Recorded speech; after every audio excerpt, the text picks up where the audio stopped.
নমস্কার বন্ধুরা, তো আমি আবার চলে এসেছি একটা মিনি ব্লগ নিয়ে। দেখতেই পাচ্ছ আমি রেডি হয়ে গেছি। এদিকে ভূমি আমি দুজনে রেডি।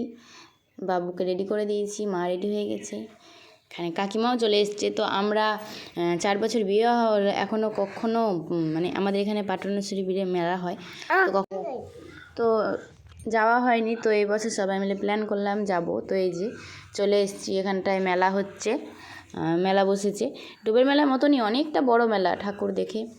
তো এই যে ঠাকুর দর্শন করতে চলে এলাম।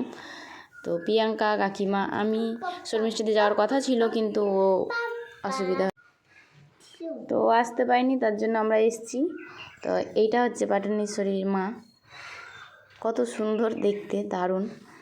তো তারপরে আমরা ঠাকুর দর্শন করে বিল দেখতে গেলাম সবাই মিলে। এই যে সবাই মিলে বিলটা দেখতে গেলাম। বিলটা মানে এত সুন্দর জায়গা, গেলেই দারুণ লাগবে। তো চলো আমরা ঘুরে আসি। পুরো মাঠ দেখতেই পাচ্ছ, দূরে বিল দেখা যাচ্ছে। তো আমরা ওখানে গিয়ে একটু সুন্দর টাইম স্পেন্ড করলাম, থাকলাম, দিয়ে চলে এলাম ওখান থেকে। মেলা বসেছে, মেলার ভিতর ঢুকে দেখি এখনও সেরকমই হয়নি। ভূমিকে বলছে গাড়িতে চাপবে, ও বলছে চাপবো না। তো এই দিকটা ওই নিয়ে চলছিল। তারপরে ফুচকা খেয়ে মেলা দেখা শুরু করলাম। তো এত গরম ছিল কালকে প্রচণ্ড। স্মোক বিস্কুট ছিল, স্মোক বিস্কুট আগে খাবো খাবো করছিল, দিয়ে বললো যে না থাক, অন্য সময় দেখা যাবে, সন্ধে লেগে গেছে। তো আজকের মতো ভিডিওটা এখানেই শেষ করছি। তো আমরা বাড়ি চলে এসেছি। টাটা, বাই বাই, দেখা হবে পরের ভিডিওতে।